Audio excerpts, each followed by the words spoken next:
shit. Now we are going online. Now you may say hello. Hello. Yes, I can Mrs. I will do Doubtfire no such thing. everyone. Hello. It was a drive-by interneting. What was Mrs. Doubtfire's like end game?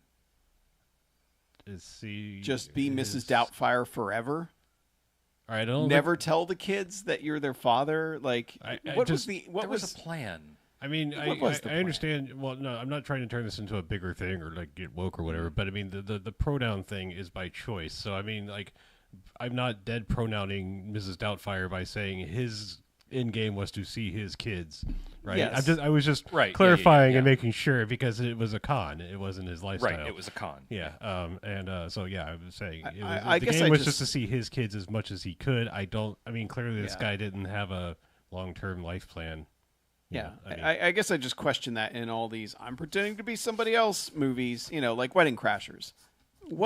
How was he going to like convert that to actually I'm just some guy who showed up at the wedding. You still want to get together or what? Like I've deceived your entire family. Mm-hmm. How did he see the transition happening? Same with Mrs. Doubtfire. I can't say. Same with tonight's movie, to be totally honest. His kids were getting taken. Where are you going with this? His custody was being revoked, right? And so his actual end game was, I think, just to see his kids, and then it got out of hand because he got jealous of the new husband. Not husband, boyfriend, whatever. Yeah. Yes. Well, I mean, it's Pierce Brosnan. Come on. He should be jealous because he's a shit ass. Yeah.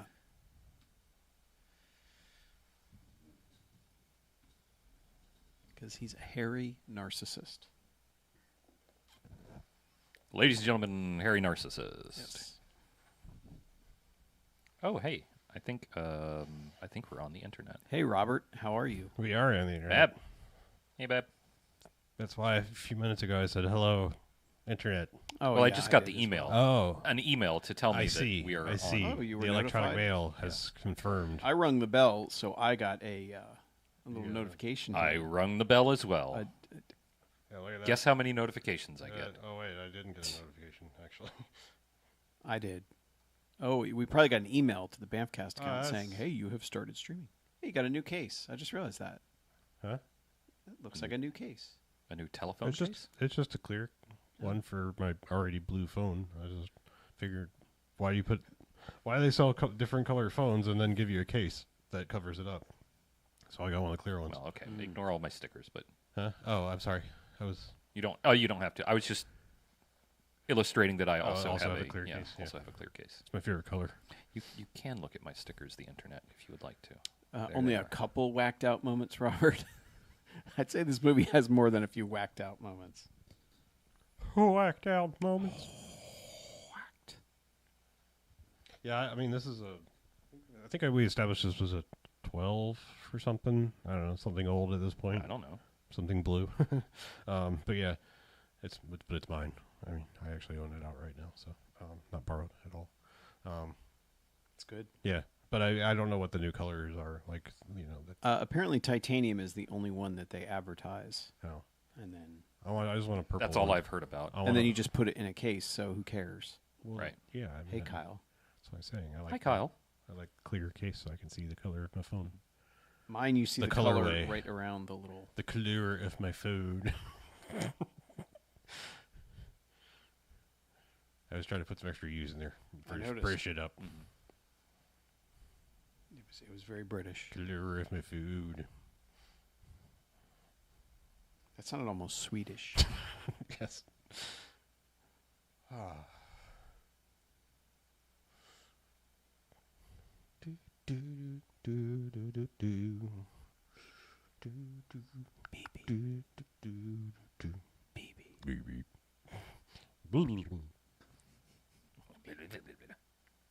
I think I can make myself do that without finger assistance. I just would look like a shaggy dog if I did it, like trying to St. Bernard it up. Live a little. I think I can do that. I think I would just shake my glasses off my face if I tried that. And you might mess up your whole Pau Gasol That's thing. true. Yeah, I might look like Marc Gasol if I do that. I don't understand that reference. I only have like 4 basketball references. Brother, right? Is it? Yeah. Does he also play the basketball? He did. Yeah. He did? They're also pretty good. I mean, they're both really He good. was good, yes. Yeah. I didn't know if his brother was any good. It's one of those Travis and the other guy, Kelsey's situations. Yeah. All right. I don't know who that is. Travis Kelce is a football player. Oh. He is reportedly dating Taylor Swift. Is he like a goaltender? What? Not that football. Football. That was literally the only position I could think of that, or I could have said striker because there's no striker. Yeah. But fullback. He is not an association football player. Yeah, He's an American all right. football player. I mean, midfielder wouldn't really that. Yeah. Kyle, I like that you have sent things to the frame. I don't know if you've sent anything new. I haven't seen emails, but I think that one's my I recognize favorite. that one. Didn't even get a heart. Heart. I didn't get it. I can put Heart. Heart. It's Heart. not gonna. Heart. Wait, what? But now, hearted. Get hearted. What the fuck? Yeah, get woke.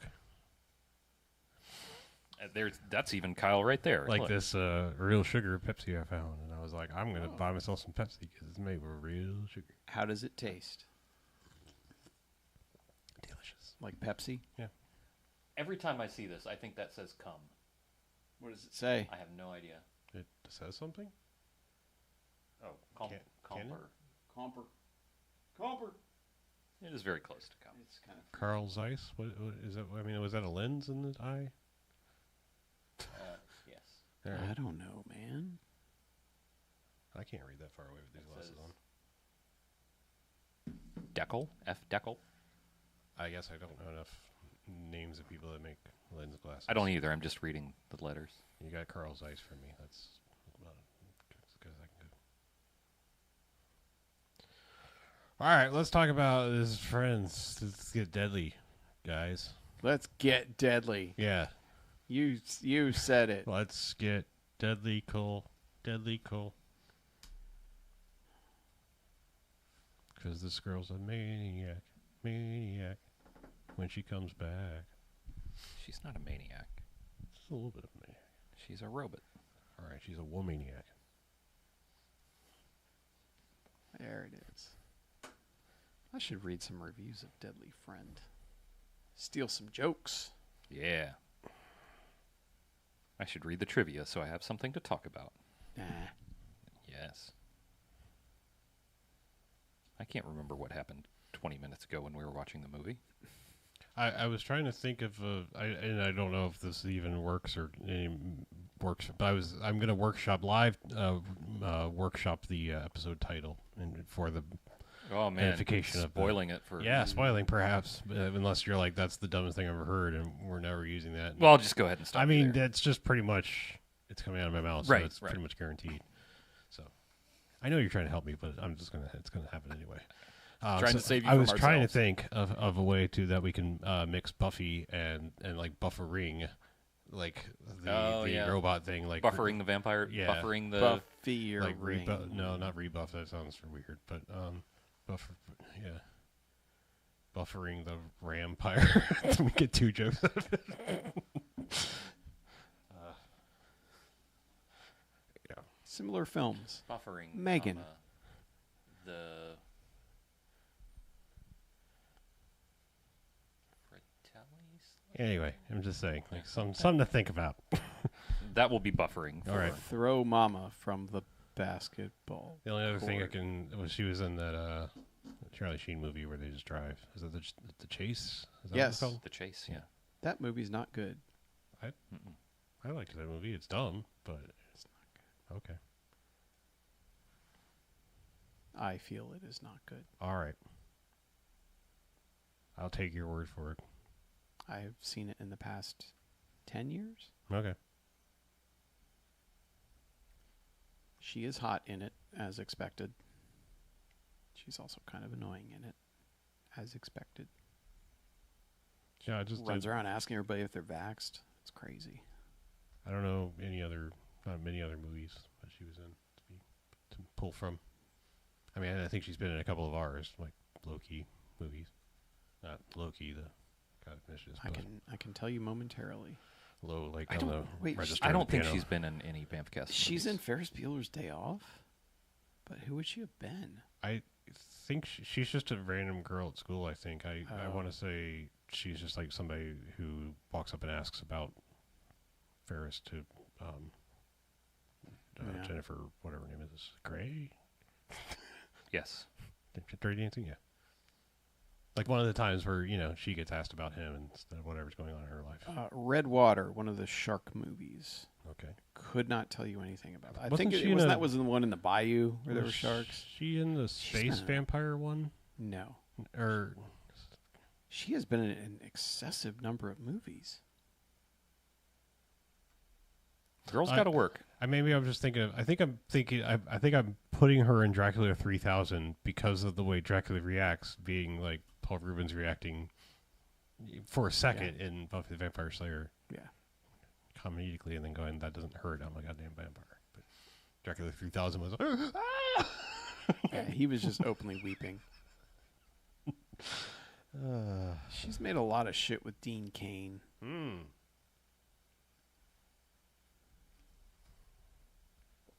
Well, let's just move on. Oh, Swamp Shark. Swamp Shark. Didn't we watch Swamp Shark? I don't know. Probably. I've seen Swamp Shark. Sounds familiar. Sounds like something we watched. What the hell? Why is this not tagged as a BMFcast movie? What the hell? I hate that there's a letterbox list called Every Horror Film Made from 1895 to Present that has 23,000 likes. Like, what is the point? What is the use of that where you're only seeing 100 at a time? The point is 23,000 likes. That's all. There are 33,482 films. More films than likes.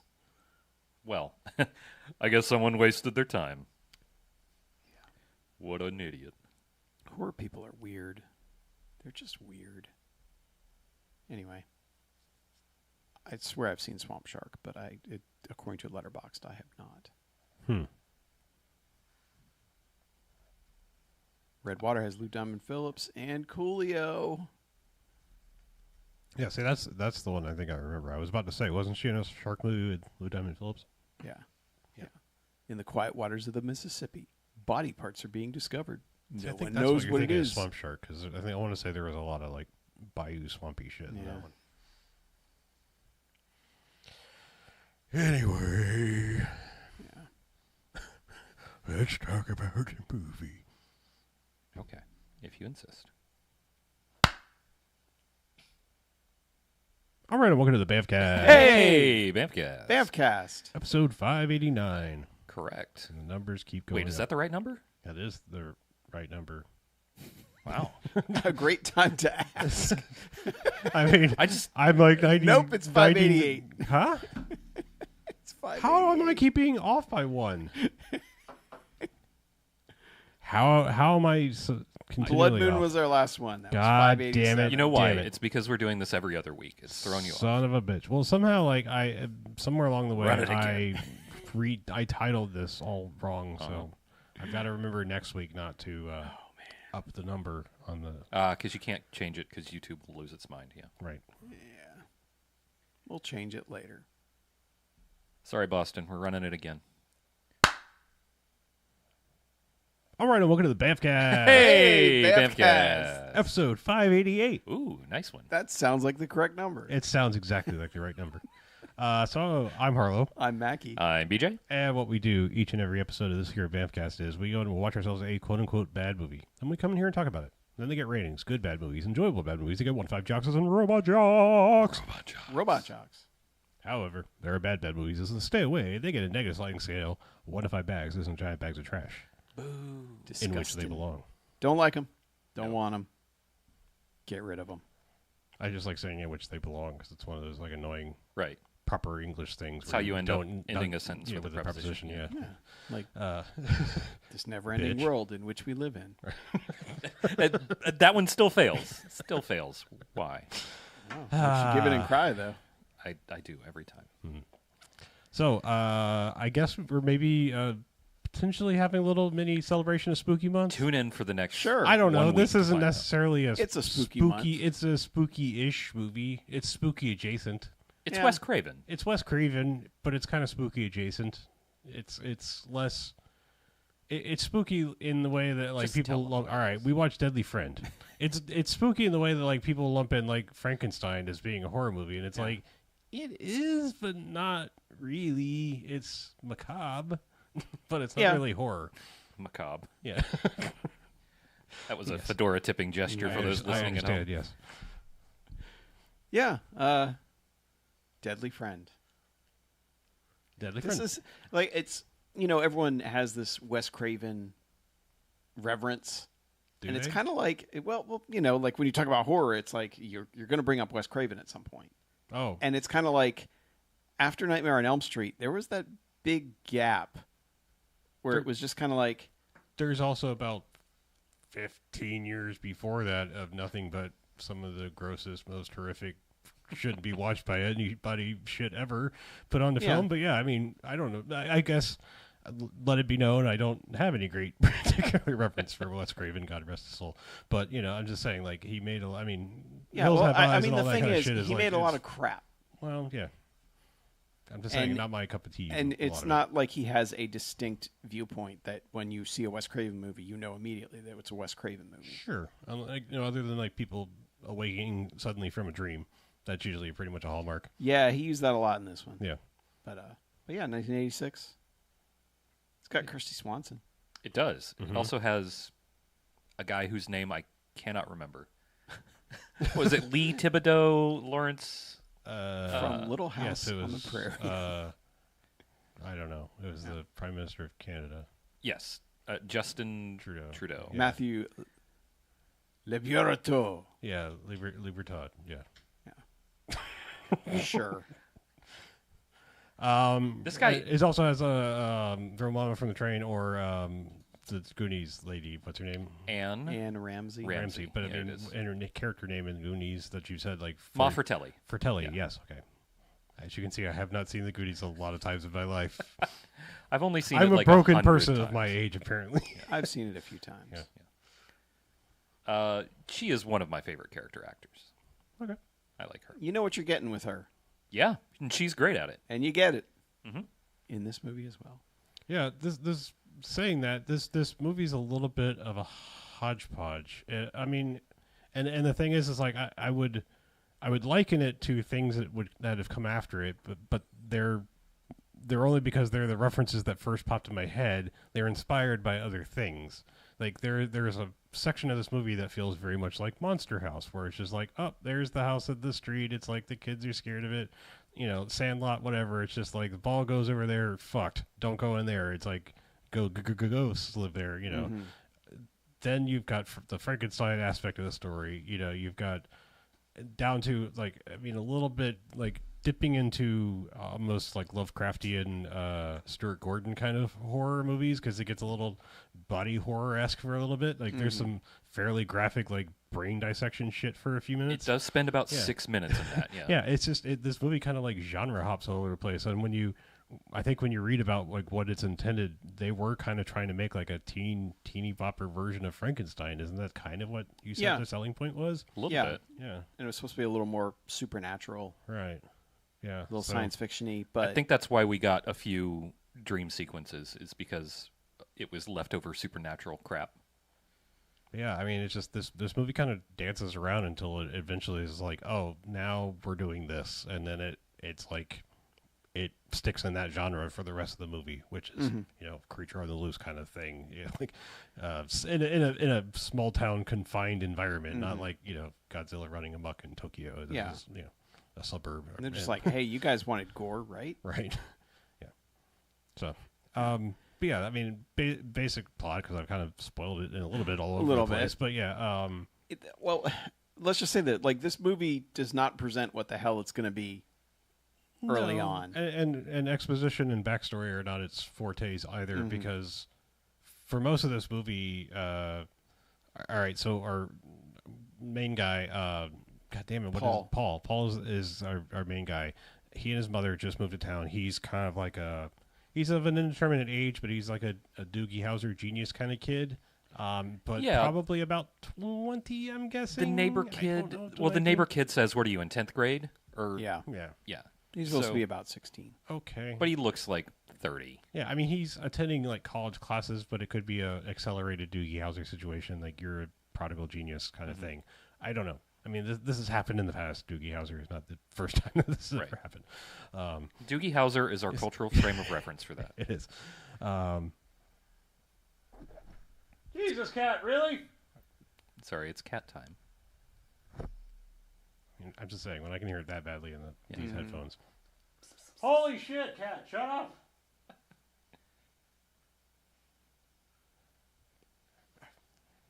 So it kind of starts off like he and his mom, single mom, move into a new neighborhood. I believe. Oh, and he's got a pet robot.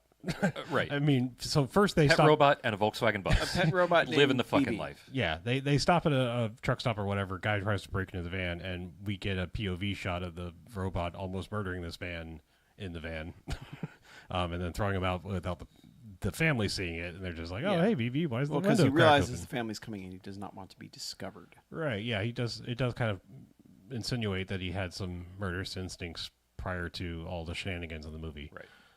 Yeah.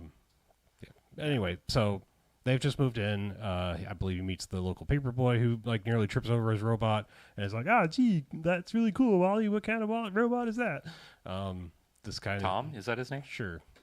Sure. His name's buddy Tom. is Tom, yes. Yeah. Tom, I mean... Tom, Sam, and Paul.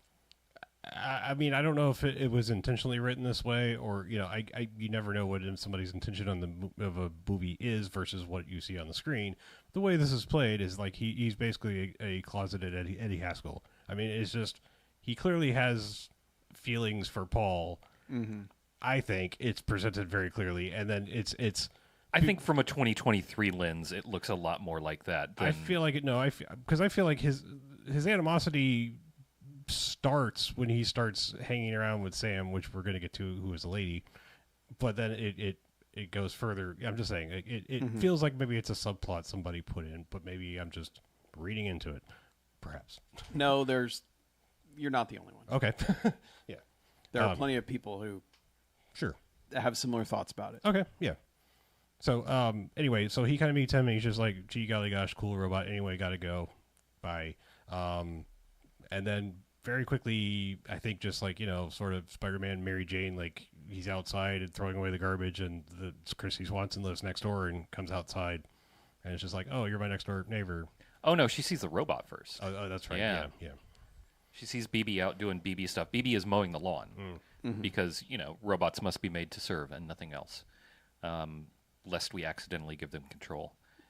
And well, the very nature of robot is murder. Yeah. Well, I mean, I'm just saying, like it is to serve man. To serve, yeah. It's not for dinner.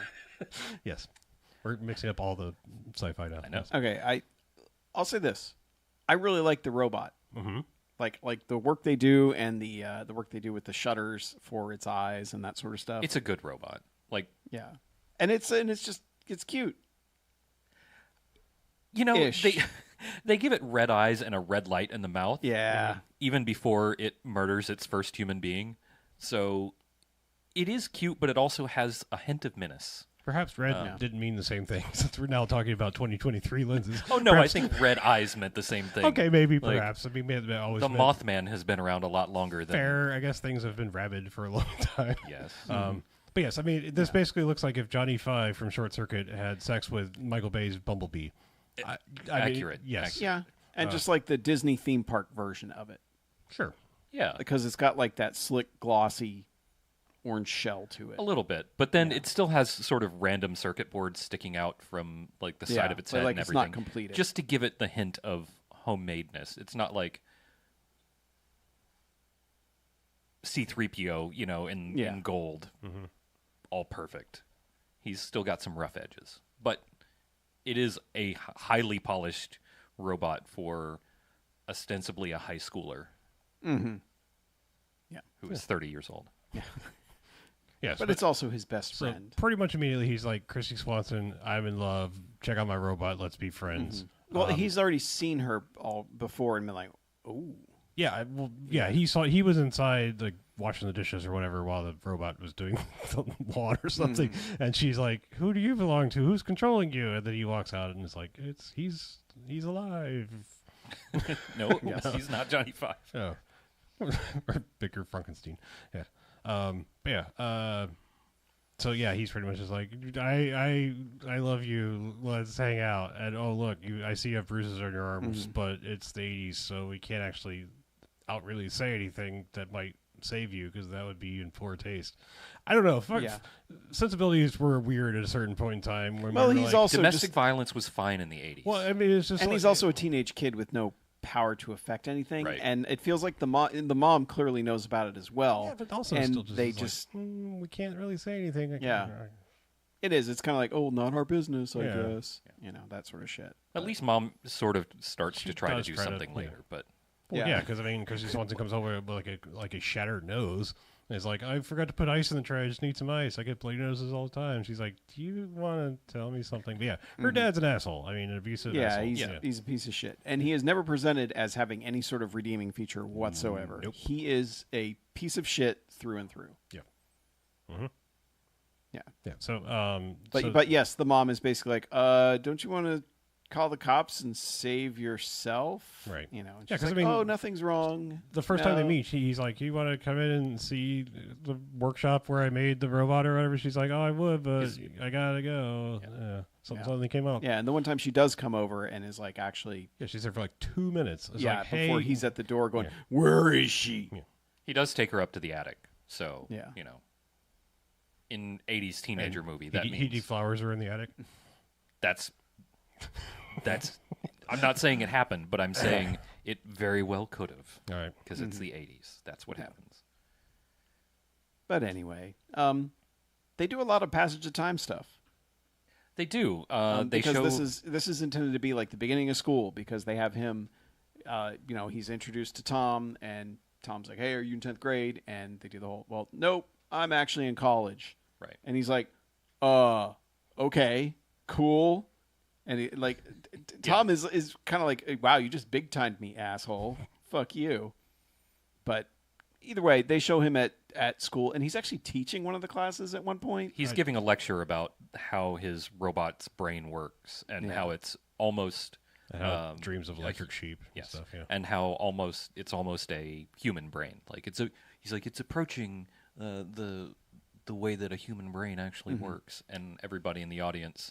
Everybody in the lecture hall is just sort of blank facing him, but his professor is standing over to the side with just the biggest grin on his face. He is having such a great time. Yeah. He loves this kid. But the thing is, he has not taught BB language.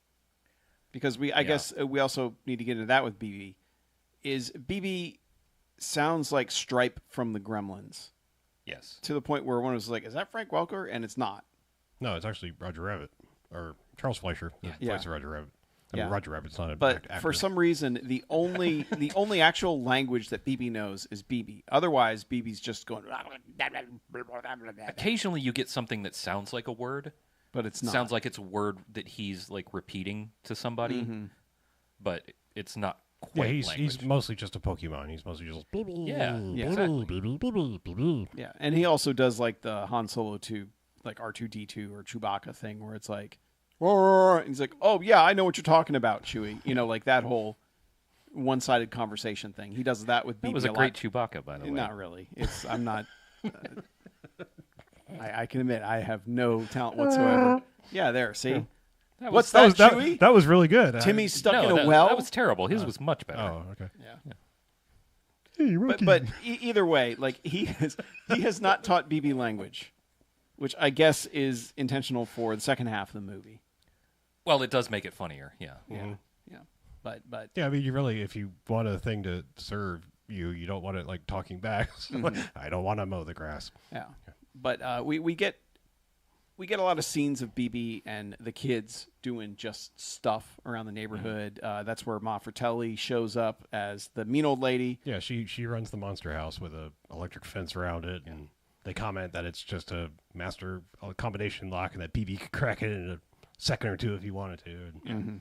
And so he's got a remote that runs.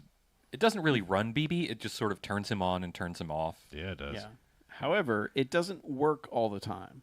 It begins to not work all the time. Yeah. On Halloween night, I think it was. Yeah. So, but what we're introduced to the old lady because they're playing basketball, and BB's defense is just atrocious. Yeah, BB, he did not teach BB any D. But Paul fucked around and got a triple-double. Yeah. Paul was like, hey, check me out. I can dunk on this fucking shit robot. And the robot's like, oh, cool, takes the ball and just chucks it into the stratosphere. And behind him, he just whoop. Yep, and it lands in Ma Fratelli's yard, to which, they're about to climb the fence. She comes out, is like, hey, I'll take this, and takes the ball. And that was actually yeah, because the voice that she's doing, because that's the voice that woman does. She does. Yeah, and what are you doing? Yeah, ball's mine now. And so she's inside with the ball, and and so it's like, okay, it's established. This woman's an asshole. Yeah, she's the paranoid lady with a giant fence around. She will also threaten you with a shotgun just for being near her fence. Correct. So will I. Yeah. Yep. So fast forward to Halloween. Yeah. And they're like, hey, let's play a prank on the old woman who brandishes a shotgun. Christy Swanson is dressed up for Halloween. Yeah. She's dressed as Greek. Yeah, she's kind of got the toga Roman thing going on. Cleopatra, general, dime store Cleopatra outfit, maybe. Toga, gold laurel wreath around the head. Sure. Paul is dressed as nothing, and Tom is dressed as wearing an old shitty jacket. Yes. Typical teens on Halloween. Yeah. And they'll go up to the door with a pillowcase and then get mad if you only give them 3 pieces. Right. And then someone will be like, hey, at least they're out trick-or-treating and not toilet papering houses. Well, these kids are doing both because they are shaving creaming someone's car, and it's in fact Christy Swanson. So I believe that she deserves whatever she gets for the rest of the movie because she's being a shit ass. God damn. That escalated quickly. Don't you do that's mean. Yeah. But yes. That's nurture, not nature. You gotta look where she comes from. Okay. Yeah. If she's just shaving creaming a car, that's really. She's actually kind of like a model citizen by her family. At least she's not getting blackout drunk and punching her child. Right. Okay, fair. Yeah. Yeah, and we've also had dreams with her, with the dad, where she has the nightmare that she's able to stab him. Like, she breaks the lamp next to her bed. Oh, she's got and stabs him in the heart with it. Well, she's got one of those single rose stem vases by her bed. That's what it is. Yeah, and then so she breaks it off beer bottle style, and then stabs it, and then it just becomes a blood pump for his heart. And he's just laughing at her as it's pumping all over her. And it's a dream sequence because it was edited in later to add more gore to the movie. But anyway, so it's Halloween. They're like, "Hey, Tom," being Tom, is like, "Hey, let's play a prank on the old lady who might shoot us." That sounds fun. And so they get BB to crack the lock, and I'll say Paul is not about it at any point, right? But he gives in to peer pressure because the two of them are like, "No, let's do it. It'll be fun. We're gonna ring the doorbell." So they do that. Christy Swanson like, "I'll go up and do it," after BB cracks the master lock, right? Which is going to take a lot longer because we are told he is trying every 3-digit combination possible. Well, maybe she just got a unlucky lock combination and it's like 3, 4, 5. Yeah, because it takes BB. He's like, oh, this will take all night. On my luggage. He's like, this will take all night. He's got to try all 64,000, and it takes him like 15 seconds. Yeah, pop.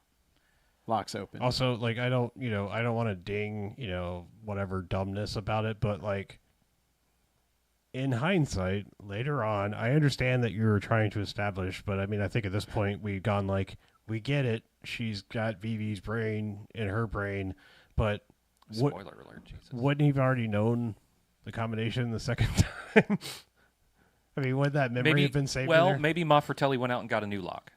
Okay. Perhaps. Yeah, they did. They did open the lock, so she's the type who would change it. Just saying. Yeah. Don't want to ding that one. Yeah. But also, it is established that BB is strong as fuck. Yeah. Also so he could have just snatched the whole gate off and thrown it through the front door. Yeah. But anyway. Yeah, but then we're talking clandestine and not surreptitious. Ah. True. Yeah. But he could have just, honestly, he could have just pulled it off. Yeah. Anyway. Yeah, because he's got pincer arms. He does. Pincer hands. He does have. He's got little crab pincer hands. Sort of. He's got maybe like Ninja Turtle hands. Yeah, I guess he does have. Yeah, he's kind of. That'll be important for later. He's kind of permanently in Spock finger mode. Yeah. Or at least she is when, whatever, spoilers. When the inevitable happens. Yeah. But she tries to go and ring the doorbell. Paul prevents her, and they're arguing about who's going to do it. And BB's like, "No, yeah." BB starts to go, and they make BB go back, and she's like, "Fine, I'm going to go do it." So she goes up, rings the doorbell, and this sets off like a billion alarms to the point where she just covers her ears and screams. Right. Because apparently it's so loud. And then falls down the stoop as they're like, "Come on, let's get out of here." Yeah. And then instead of running out the gate, they run to the side of the house instead. Yeah, it's a great idea.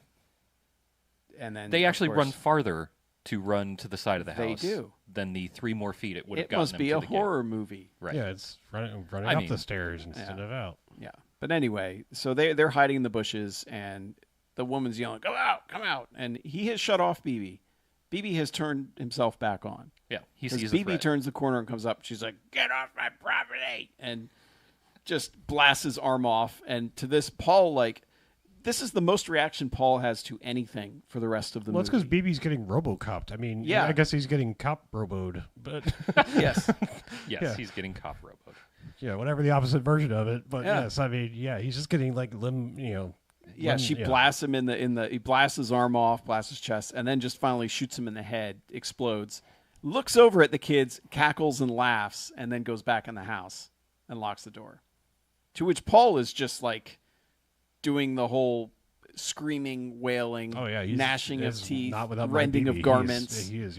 He's not having it. He has lost his mind about it. And this is the most reaction you'll get out of Paul, really. Like, there are scenes later that should be like, no, you should have saved that for this, not your robot friend, who you technically could rebuild because you've already built the damn thing. Better, faster, stronger? I don't know how he much doesn't have $6 million. Yeah, I was going to say. We don't know what his mom does. I mean, because she's a secretary. She's a techressary. A tech sec. She might be a techressary because I don't know what they do there, actually. They work on robots and brains. So she works at school. Her job is school. Okay. Mm-hmm. Yeah, but from here, I think they just fast forward to Thanksgiving. Yeah, I think that's what it is. And Christy Swanson is there. And she's basically playing the drunk dad card, like, I can come out of Thanksgiving dinner because dad's passed out and on the couch. Mom says a prayer like, we're thankful for this food, and that Christy Swanson's dad is passed out like the fucking degenerate he is. Lord, please put your hands on her so that her father won't. Yeah. She's pretty blatant about it. Yeah. And it's a nice little Thanksgiving that the three of them have together. Nothing bad happens. Yep. And then she goes home. And Dad has woken up. Dad's at the top of the stairs. Where were you? Oh, I was studying. No, you weren't. Blah, blah, blah. Ends up punching her down the stairs. Mm-hmm. Not quite killing her, but putting her in a coma. Yeah. Basically, like, cracks her head. She, does a horrific little twitch at the bottom of the stairs while you're yelling at her to, like, get up. The twitch is a really good touch, too. It's a selling point. Yeah. But she's basically brain dead. She takes a Christy Swan dive down the stairs. I was trying to avoid saying that. But thank you for going ahead and saying You're welcome. it. It came to me as if in a dream. But and I couldn't help but put it out there. Her brain after this was about as good as a frozen chicken. Come on. Yeah. But so she's brain dead. Paul visits, and his professor is, I guess, the brain surgeon or whatever. Or he's like some kind of surgeon, and he's just is like... he the brain doctor? No. Yeah. Yes. But they're just... The doctor's like, hey, man, like, we tried. Not happening. There's no activity there. Yeah. And Paul's just like, the fuck you talking about, man? We're like awesome. We're brain doctors. Go back there and fix it. And he's like, no. Yeah, just like shove a 9-volt in her medulla oblongata. Yeah, Let's get this going. Like, you got to understand, kid. Like, people, like, this is not reversible. Where she's done. Yeah. Let me know if there's any change in her condition. She's dead. Yeah. So, Paul goes home and hatches his idea because there is a scene early on where he is messing around with a cadaver and has found a way to put voltage into the brain to be able to make it have motor functions in some ways. Using some of BB's technobabble. Yeah. Using chips and AI and science. And guacamole. Yeah. Yeah. Yeah. This is like, 1986. So at best we're talking, state of the art was a 286 processor, maybe if you were lucky. If you had a whole bunch of money. Yeah. Yeah. But either way, like he's shown that he can animate cadavers in some way. And so he has decided, how about this? I got BB's brain. We can put it in her brain and everything will be great. And she'll get everything will be back. Like, well, it's his reasoning is that he's going to put this chip in her brain, and then it's going to basically be like nanobots that are going to heal the broken parts of her brain. That's how he pitches it. Yeah. Essentially, yeah. Yeah. And then, but not really, because the BB functions basically are like, cool, a body. Yeah. Right. Yeah. And he's also like, he says that he's reprogrammed some of the stuff on the chip so it should work, but you know what's going to happen. Well, and also, eventually they just pull the plug on her. And they've scheduled it for 10 o'clock. They've had this whole thing. And considering, like, Paul and Tom and his mom are just kind of like the only friends she has, and they're just like hanging out watching some shit TV show, and the mom and the mom's like, "You sure we shouldn't go there?" Well, this is after they've roofied her. Yeah, this is after they hatched the plan. Yeah, they've hatched the plan. Tom is not really about it, but he's like, Nope. but maybe it can help her, maybe, but I don't know. But this is where Paul has gone all in on peer pressure. So he's drugged his mom roofied his mom to make her go to sleep so they can steal the car, go there, do the surgery, and everything will be fine. Yeah, I don't know. I mean, I assume it's not. He's definitely not giving her Rufinol because, I mean, what he dumps in is like. Oh, he dumps like 500 grams of powder. Like the sugar included pouch of Kool-Aid is what he puts into her coffee cup. It's an insane huge amount of knockout dust or whatever. It's going to be bitter. Yeah. But it's not going to taste like coffee. They're sitting in the living room watching shitty TV, and Mom, like you said, is like, "Hey, maybe we should just go there." And he's like, it's not till 10, and also, what would we do? We'd just sit there. And she's like, actually, it's 9 o'clock. They moved it up. Pulling the plug. The plug. Yeah. Why? The governor called. He's like, do it an hour early. The whole like death schedule thing is just weird. The coroner had a dinner appointment at 9:30. Right. He couldn't had to make something like that. But Coroner doesn't finish his martinis until 9. So the two guys panic. Eventually, the mom does pass out, comically. Yeah. And the mom is is whoever the actress is. She turns in a pretty good performance. Yeah, I like Mom. Yeah, but she just kind of falls back in the seat, dead-eyed, and then sits there for a second. Several people do 1940s, 50s era stage like faints. Yeah. Oh, like Tom. Well, Tom does it like twice, and the mom does it at least once. I'm just saying, like, several people have that, like, oh, the vapors. Yeah. Like, just very dramatic, like, fall over thing. Yeah. But, so they're like, well, shit. Well, good. She's asleep, but shit, we got to get to the hospital.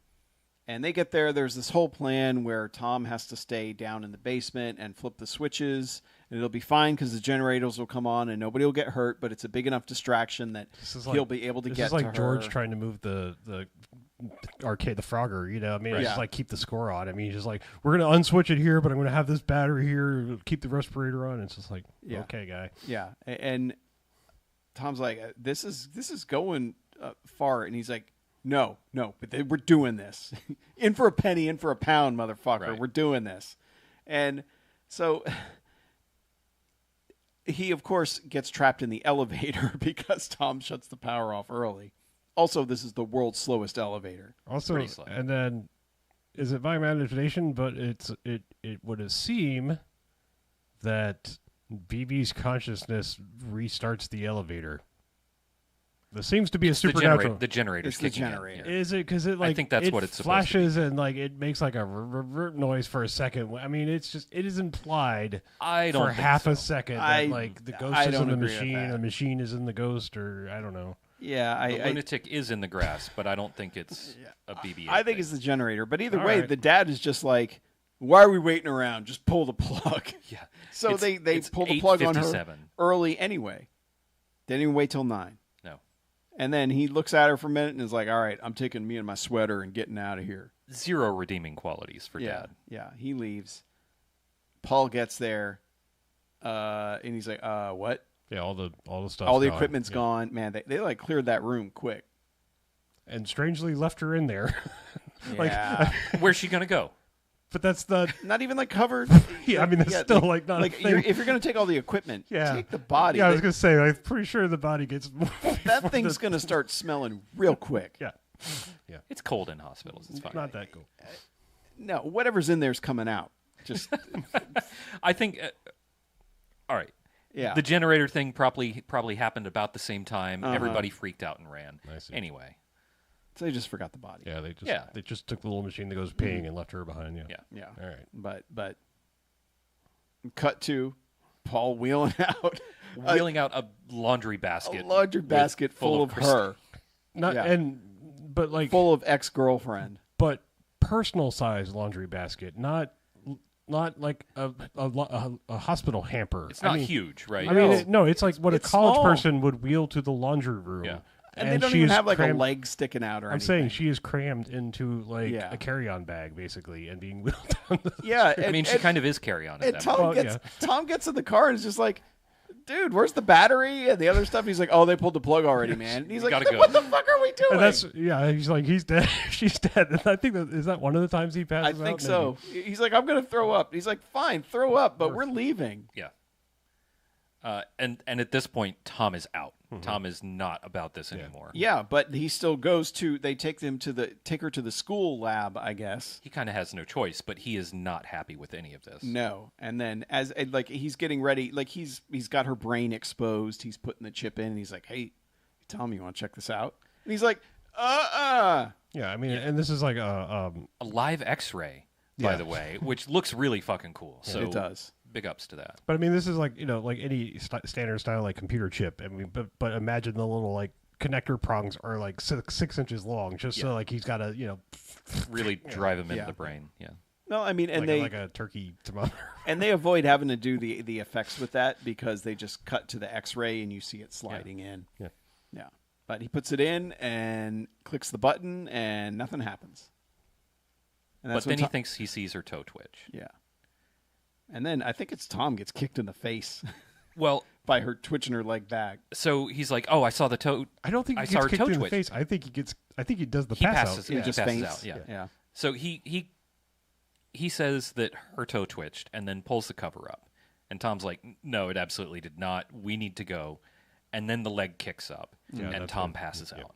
I mean, it is timed so that it almost looked for a second like he actually got kicked. But the way he gets up and doesn't react, I think it was just another one of his comedic pass outs. Yeah. But they're like, well, shit. And they carry her back, and he basically throws her in the garage.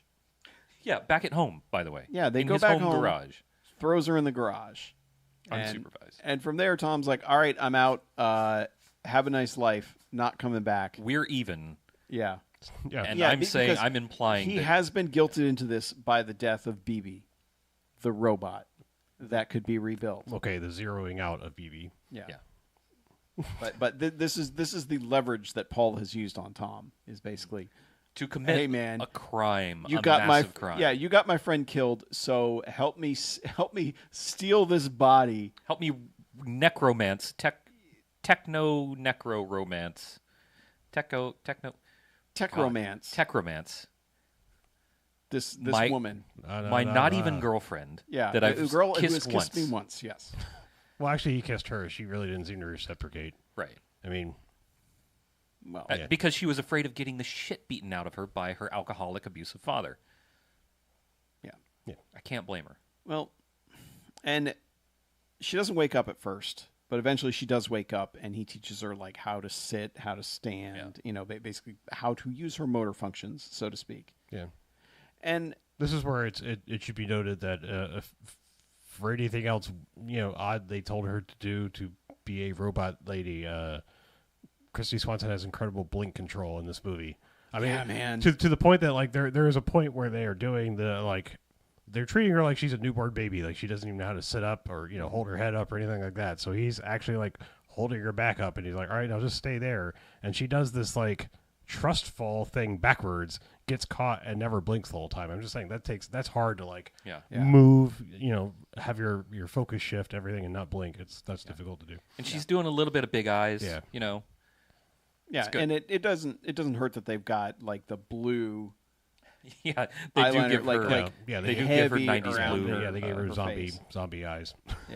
Yeah, but yes, dead, she is amazing at not blinking, and she is helped in some scenes by the way they light them. Sure, because she can either look away from the camera or her eyes are in a strip of darkness before going back into light. So there's some stuff that she'd probably be able to get away with, but in general, there's a lot of long takes of her just like staring and not blinking at all. And it makes my eyes hurt watching it. Well, yeah. It's just, anytime I notice that in a movie that someone has made a conscious choice to do that, I always like wonder, like, did someone tell you to do that, or did you just like? Yeah. I think this should be a character trait, and then by day 2, you're like, "Fuck me, what did I do?" Well, let's get on X and whatever they call it now at Christy Swanson. Okay. Well, I don't want her to die. It's a new. It's not Twitter anymore, so it's not a curse, right? She has made a lot of Dean Cain movies, so. I mean, anyway, we can think. I can name some other people that have intentionally not blunked in movies. Blunk, I think. Blunk. Let's go with Blunk. I think Blunk is right. We should just establish that now. But kudos to 16-year-old Christy Swanson. Right. Nice job. Yeah. But she is non-vocal through the majority of this. Also does the whole the claw like we were discussing earlier, where she's got the Spock thing. Yeah. And that's how her hands are all the time. She also does this the 90-degree elbow thing whenever she moves her arms, and it's comical, but it works. I think, at least. Yeah, I mean, so she's got BB's brain. Mm-hmm. She's kind of doing what BB would do. Yeah, except with like human parts. Mm-hmm. So I like it. Yeah, I think it's charming. Yeah, it's inconsistent a little bit, but yeah, and the problem with Paul's character, I mean, obviously he's already got problems because he's not kidnapped, but cadaver napped his ex-neighbor, and has now implanted something in her brain, brought her back to life, and I got to say he's kind of a dick to her for the rest of the movie. Like after the whole teaching her how to sit up and do stuff, it is basically, I'm locking you in this room. I need you to stay in this room. Yeah, I mean, it very much becomes the couple of scenes you get in E.T. where they're trying to hide them, or the entire plot of Harry and the Hendersons. I mean, just anything where it's like, we've got a weird thing we don't want Mom to see, So it's because Mom is there all the time. He's constantly like, oh shit. It parallels the abuse from her father in the beginning of the movie, being trapped, right? Yeah, but also she is. I mean, it is very dangerous for him, and it is very dangerous for the entity that she is, whatever that is, technically. Yeah. But again, it's one of those all right, man, what's your game plan here? What is your end game? Whew. Are you just going to keep this BB Christy Swanson person in your attic forever? I think when you're at that level of crazy narcissist or whatever you want to call it, it's I think Dr. Frankenstein thinks, I know, it's a similar, I know there's a parody scene in Young Frankenstein, but the tap dance scene, the put on the Ritz, it's if I can show that this person, is now a functional human being again, everybody will be okay with it. And it's Absolutely not. At no point, even if it sings or says hello, it's right. like, are we okay even with this? if it works, Yeah. it is a huge ethical issue. Yeah, it's like you're missing the point like, here, Vic. Congratulations, but. Yeah. But either way, he's a shit heel from this point forward. Sure. She pretty much, as soon as she has learned how to walk and move, leaves the house, goes next door, finds her dad, fucking murders him. Snaps his wrist back completely backwards. She leads him into the basement, basically. She breaks into the house. Yeah. He's like, hey, what's going on? Leads him into the basement. Sets the boiler to, like, inferno. Yeah, there's flames coming out of the boiler. Yeah, to the point that it was like, it's, the Pope just died. Because he walks home and it's just like black smoke is pouring out of the chimney, and he's like, what's going on? Yeah. Well, and also because it's just Paul's running around the neighborhood going, where are you? Yes. But she bends the guy's grip back. She clearly has memory because she's seen him, and this is one of the scenes where Paul is teaching her stuff where they use the light pretty well on her because it's at night and she sees the dad on the back porch smoking, right. And the eyes get even bigger, and that's when he's like, you need to not look at him, you need to ignore that. Yeah. But she goes in and she tempts him with a bottle of bourbon on the stairs, which he goes to pick Perfect up. Trap. Yeah, that would work on me as well. Well, he was like, if I drink it, I'll probably get half health back. And it was a bottle of Derby. Yeah, and she grabs him and just chucks him down the stairs from there, like from underneath the stairs. Mm-hmm. This is where we learn that apparently now she has super strength. Well, yeah, because she's punched through a door or two at this point too, I think. Yeah. So like your body sort of unconsciously prevents, like, all humans have the capability to be, like, really fucking strong. But your body pretty much prevents you to do that so that you don't snap your bones and rip your tendons in half. Sure. I think we all have mom strength. Right. At some point. We just have to learn how to tap into it without snapping ourselves in half. And how you do that is with drugs or the BB-8 or BB brain implement. Mm-hmm. I think that's just turning it off for the most part for her. So it has unlocked her potential. Her true potential. Like the supplements that I'm selling. Bull semen. Yeah. Yes. How did you know they were made of bull semen? I haven't announced them yet. Sorry. BMFcast.com/unlock your full potential with giant vats of bull semen. Yeah. Will I have more drive and passion? You will, actually. You'll be red and mad and strong. And will she like it too? Try my new power enhancement. It's called Spunk. That's what I should have called it instead of unlock your true potential with giant vats of bull semen. Oh, well, yeah. I think that's catchy, though. Yeah. It's called Toriman. We'll see. We'll see what the focus group thinks. He picks up a shovel and is like, "Son of a bitch, I'm going to kill you." And she's able to just grab the shovel, yank it out of his hand, and then chucks it at the wall, and it does this little and impales, embeds itself in the wall. And that's when he tries to, like, take a swing at her, and that's when she grabs his hand and then just bends his fucking hand back. Yep.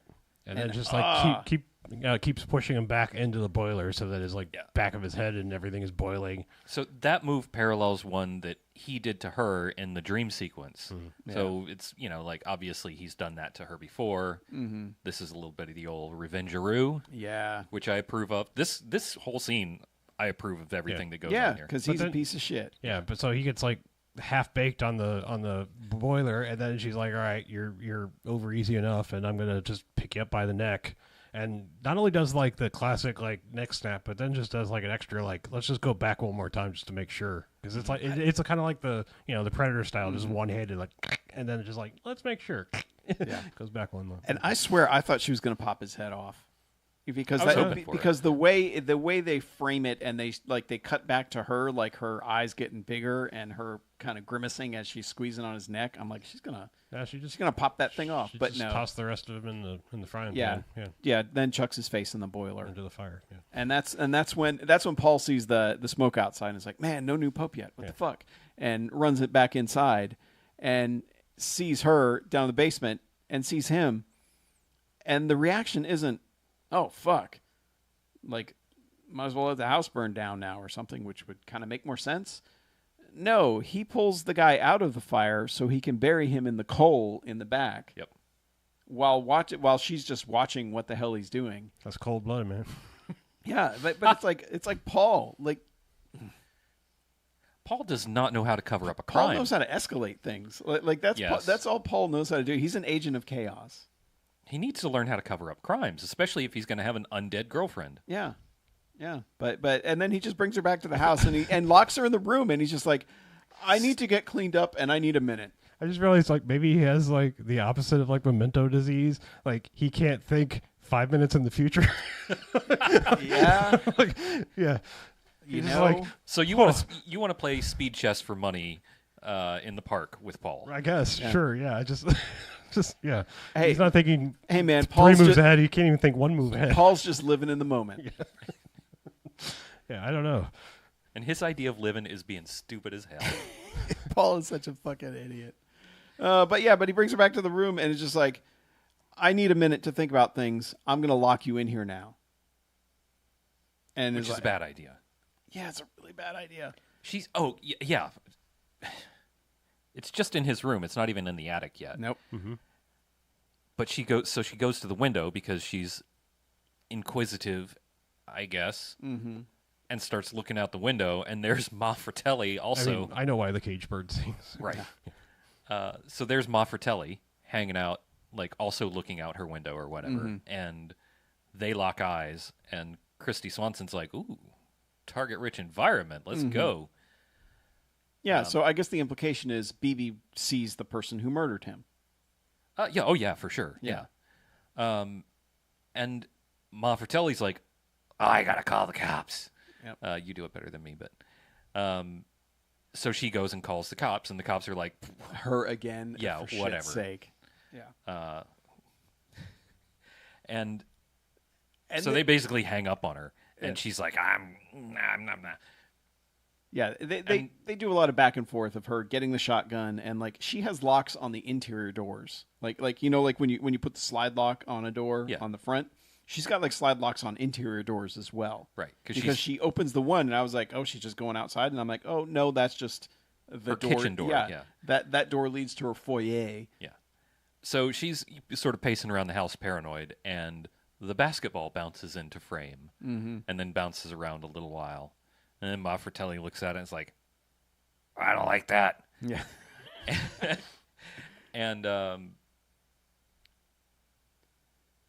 And she's got the shotgun. So she's got the shotgun. And she's just like, those damn kids. Yeah. And that suddenly... Does she call the cops again? No, but Christy Swanson just grabs her around the throat, and she's like, ah! And is able to push herself off of her despite the super strength that has been unlocked. But... She gets, and I think she pushes herself away, and Christy Swanson throws her against the wall. Yes. And then she turns around and just stands there for a second, and goes, ah! Holds it for a minute, and we realize she's holding it for a minute because this is the scene the majority of people who know anything about this movie have seen already. But she takes that basketball and hucks it at her face, and that woman's head fucking explodes. Yep. And not just explodes. Because normally you just see, like the GIF, it just cuts off after the head blows up. That body stumbles around, spouting blood for like 5 or 6 seconds. And it's fucking awesome. Yeah, I mean...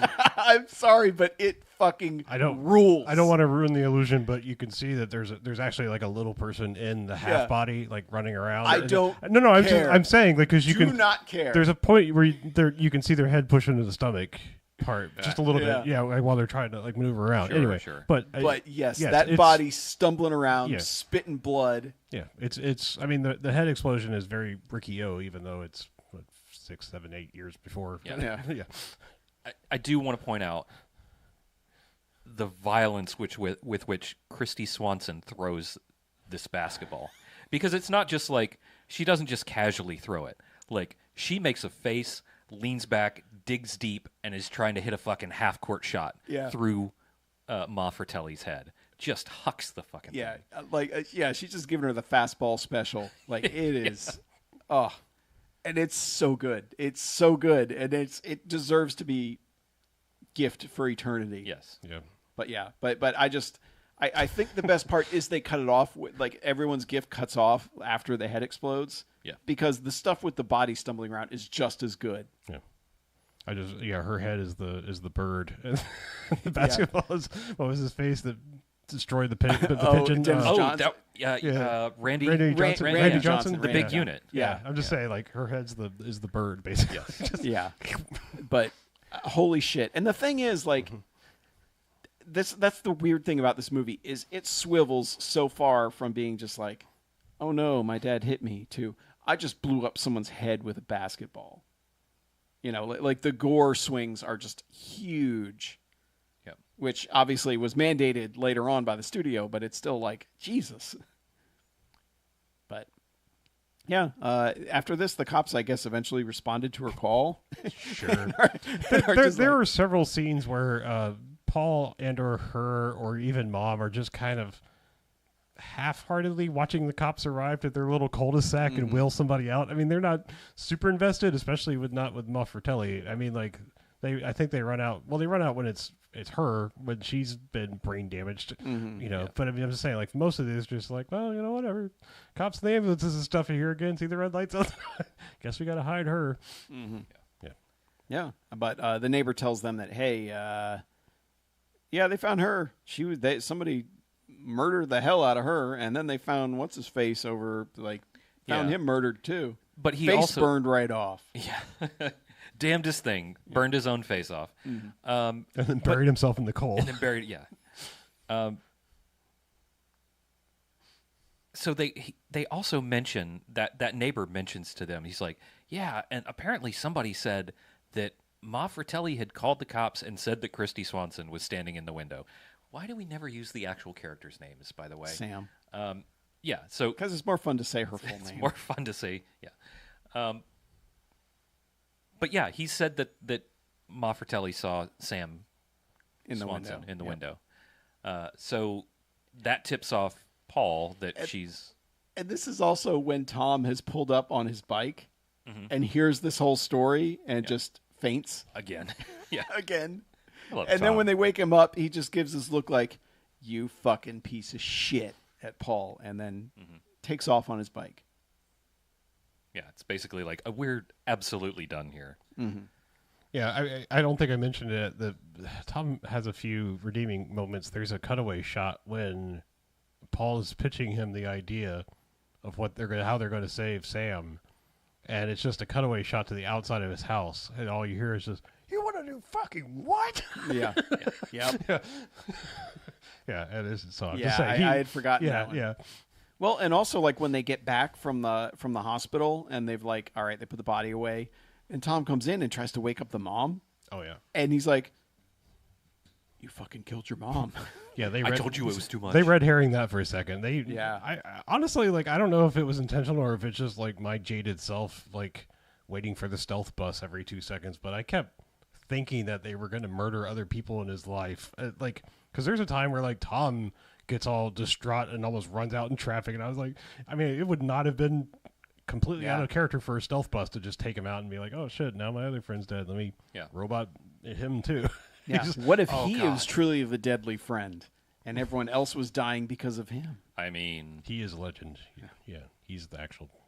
I think Deadly guy. Friend 2 should be Deadly Friend Too Many Deadly Friends. Call me, Hollywood. I'm here. I'm sure they got you on speed dial. They do. Hey, man, strike's over. You can work again. Right, I can. I can finally get back to writing all of those movies that Hollywood is calling me about. Oh, man. Yeah. I'm trying to think what happens from here. I think he just puts her up in the attic. Yeah, they have a mystery attic that has one of those, vault doors that you can like lock from the bottom, so he can sort of trap so you her can up lock there. all the ghosts out. Yeah, I mean, sort of like Rapunzel her up there. Yeah, and this is when he I guess this is the next day or whatever, and he brings Tom over, and he's like, "No, check this out, man." What Tom had given him a call that like, I can't live with a secret, man. He's just like, calm down, like just wait till tomorrow. We'll talk about this. And, Don't do anything crazy. And so he brings Tom over, and then he brings him up in the attic, and then Sam kind of like peeks out from the corner, and Tom's like, Jesus fucking Christ. Well, that's because like Sam, she doesn't peek around from the corner. She does like fucking Daryl Hannah in Blade Runner. She goes like abnormally skittering across the floor. It's just she runs over to hide. Yeah, and then she peeks out. But I mean, it's just it's like she moves like unnaturally fast, and it's just like, what the fuck? Yeah. But then like she gets near him and like gets kind of like a menacing look, and Tom's like, "Fuck, man, I'm out. I'm out. I'm out. I'm out. I'm calling the cops. I'm out. Yeah, makes it all well. And this is when Paul starts resorting to just punching people in the face when they won't listen to him. Well, he's kind of like, they tussle. Yeah, they tussle over the couch and stuff, and then like he like picks him up and he's like, I'm going to the cops, and he just pops him right in the nose. Gives him right in the Jack Johnson. Yeah, just as the mom gets home after learning that even though she's been bringing him to school, he has not been attending any classes. Right. While mom has been working at school as a school worker who is able to afford this enormous mansion. Yeah, it's the 80s. I guess. Houses were like $75. Right. The look, it's not the folksy guy. He's an old boxer, old-timey boxer. Wait, not the beach. Explaining Jack Johnson. I was, because he looked at me like, "Why the fuck?" Like, I was confused. Like, well, James Blunt, what?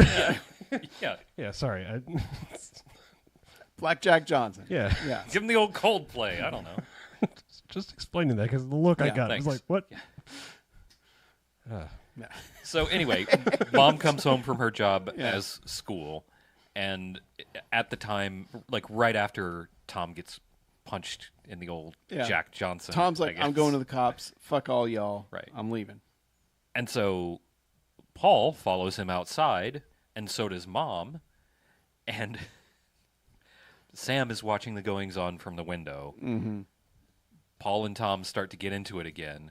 And defenestrating herself out the window off the top fucking rope, here comes Christy Orton with the fucking RKO out of nowhere. By God, Tom had a family. Yeah. And the thing is, they're not even tussling out there. He's just getting on his bike, getting ready to leave. Mm-hmm. And she just fucking levels him. I thought they were having a little tussle. No, he was just on bike. And so... Yeah. And the thing is, like, and she's smashing his head into the grass. And Mom tries to get involved. Because she chucks the mom. Mom has just now been aware that there is a zombie Sam and is also trying to murder Tom. Yeah. And Paul runs up and punches her in the face. He gives her a slap. Yeah. And that's when she gets the wide-eyed look at him and then is like... Yeah, it's more like the the classic like hysterical airplane moment, like get a hold of yourself. Yeah. And I say that. But then she's like, I say that knowing how awful all of the words are. I just want you to and also like, Paul, this is your girlfriend who was abused by her father. Right. This is not you've chosen the wrong path, friendo. Yeah. So she's like, well, I'm going to get a hold of you, you son of a bitch, and starts to like grab on him and has some kind of realization as she's strangling him. Lets him go and runs away. Is this the first time we get? This isn't the first time. No, we it's get not the first. BB vision. No. No. She's had BB vision from the second she woke up. It's towards the end she gets human vision. Yeah. And the BB vision is like 64 by 64 DPI screen type pixelization of everything that it's seeing, because that's the way it was with BB in the beginning. But either way, now that's how she sees, even though she has normal eyes and not just monitors. But whatever. Hey man, but she takes off. And 16 colors, man. And the thing is, the mom is cradling Tom, who looks like, I'm not sure if he dies or not. And they never really address it again. I think it's just because the ending happens so quickly. Mortified, horrified, probably hurt a little bit, but I don't think he was dead. I don't know. Yeah, maybe he is. Probably not, because the mom is present for the other stuff later, and I feel like she wouldn't have just been like, "Oh well, he's dead, moving on." But then again, who knows anyone's motivations in this damn movie? So this is just a sequence of Paul chasing her down alleyways or whatever. And eventually the cops showing up. First, we didn't even mention that they gave us another rando person to hate, another scumbag in the movie, because there was more biker scumbags. Like a random, somewhat biker gang. I mean, they're not riding like badass Harleys or anything. They're the demi hells, angels of whatever they are, Welling, Missouri, or whatever the hell they are. There's just one guy who's like, "What's this cool robot? What does it do? I'm going to smack it up." And BB like lifts him by the balls earlier. Yeah. Yeah. But anyway, BB castrates this one guy shows back up and in the middle of like Paul running to find Sam, so that right. And he beats the shit out of Paul. Yeah. Paul fights back a little bit, but Paul gets his ass handed to him. It's kind of like he wants Paul to put the sunglasses on. I mean, it goes on for a little while. Yeah. He does deserve to get his ass beat by this point in the movie. But I mean, the guy doesn't know that, and he's doing it for the wrong reasons, and it's not as much fun. Yeah, but he's definitely like, "Where's your BB to save you now?" Sure. And this is the first time we actually hear Kirsty Swanson say anything as BB. Yeah, as reanimated Kirsty Swanson. Yeah, she says BB. Yeah, and starts to sort of BB about and make some noises. Yep. Give some BB hate. And they show her threateningly come around the corner. Yeah. And then she runs at the dude, and she just hoists him up over her head. Yep, no hesitation. First, well, she does like grab him by the balls, and then hoists him up. Yeah, and that's when the cops show up. Yep, the cops and mom. And they're like, "Ma'am, put the degenerate biker down," and she's like, "Get fucked." And once again hucks somebody, or hucks something, but it's the biker at the windshield of the cop car, and then she sprints off. Yeah. Mm-hmm. And so Paul starts chasing her again. And it is funny because like the biker dude, as soon as like the cop gets out, the mom's like, "Oh, what is that?" And the cop's like, "You don't want to see this." No, ma'am, don't look. Yeah, don't look at this.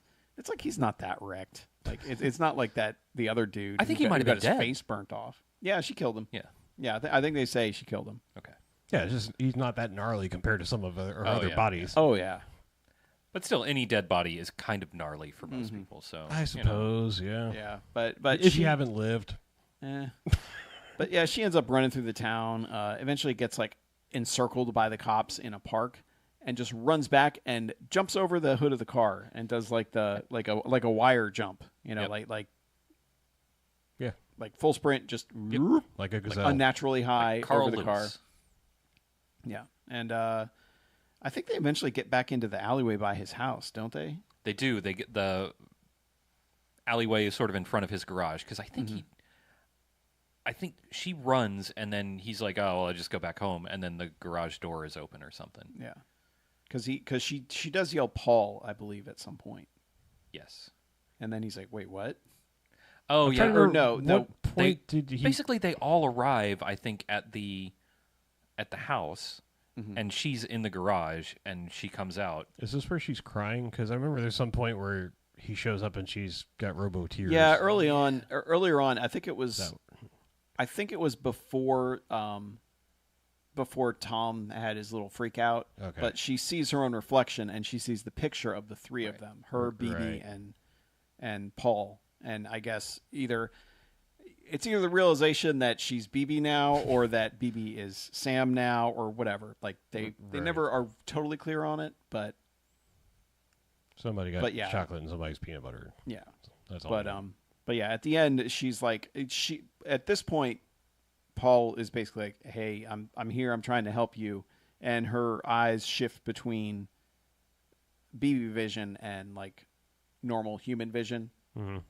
And her voice goes back and forth between BB vision and hers. Yeah, and that's when she just says Paul, and he's like, "Wait, what?" And this is pretty much death by cop because this piece is short lived because as they're embracing, there's a cop standing in the doorway behind him. He's like, "Get away from her, Paul."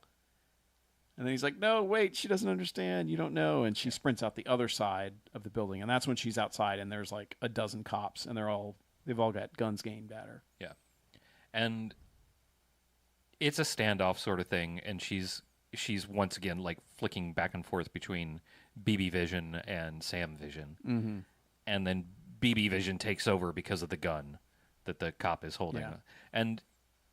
This is not based on a true story because she didn't immediately get 900 rounds in her as soon as she started moving towards the cop. But she starts moving towards the cop and basically crashes into him. Yeah. What happens is she crashes into him and Paul kind of hits his arm so he doesn't shoot her. Right. But he ends up shooting her in the gut. Yeah. Or actually it might be the center heart. mass. Yeah. So, R.I.P. in peace, BB Sam. Yep. And then from here, the coroners are basically like, yeah, this is going to be a weird one, and then they put her body in the thing, in the chiller, slab, the cooler, yeah, and of course Paul, being Paul, is sneaking in after this and opens it up, and she immediately wakes up, and then grabs him by the throat, and then her skin starts peeling off, and it's like a hybrid version of her and BB underneath. Yeah, it's like a more humanoid BB. Yeah. But also with a scary face. Yeah. Which is pretty cool. Yeah. But also really dumb. I mean, and the effect is cool. I mean, the proper whatever is fine. Yeah. But yeah, the concept is like the concept is it's the same thing as fucking Nightmare on Elm Street, where it's just like, wait, what? Like, mixed with a little like Superman, no, not Superman 3, fucking Supergirl. I mean, just like this notion of like man machine becoming one thing. I don't know. Yeah, and just Tetsuo the Iron Man. And we skipped a whole bunch of like dream sequences because there's one where Paul imagines the basketball bounces into his room, and then suddenly there's something crawling under the covers towards him, and it turns out it's the dead dad with the burned face. Yeah, and then he wakes up, and she had the dream where she stabbed him in the heart, and he was bleeding out. And I think there's one other dream that someone has. I think so. But this, like, it has to be a dream sequence because there's like, what the fuck else? Why would this bother to exist? But that's the only thing that makes sense in the logic of the world. Yeah. So, like, you can say whatever you want about it, but that kind of thing only happens in the dream world. Yeah. In this movie. Yeah, so, and clearly it makes no sense anyway that right. she would have mutated like that. I almost wonder. I mean, I have no idea. Unless someone asked him while he was alive, I'm curious. Was he like trying to poison his own property so that sequels would be made? Like, I mean, it didn't work with Nightmare on Elm Street, clearly. But I mean, like, was he just like, I will make an ending so fucking stupid that no one could do anything with it to make another one, and this movie will exist on its own? Is there a sequel to this one? No, I'm just saying, like, the ending of Nightmare on Elm Street is just like, what? But it didn't stop anybody from making 9 more. This movie's really been disowned by everyone who was involved in it. Okay. Except point. Christy, apparently. Oh, really? According to the IMDb, she liked it. Well, she's proud of her performance. Because she gets to do 2 characters, basically. But also, Christy Swanson is apparently a nutter, so...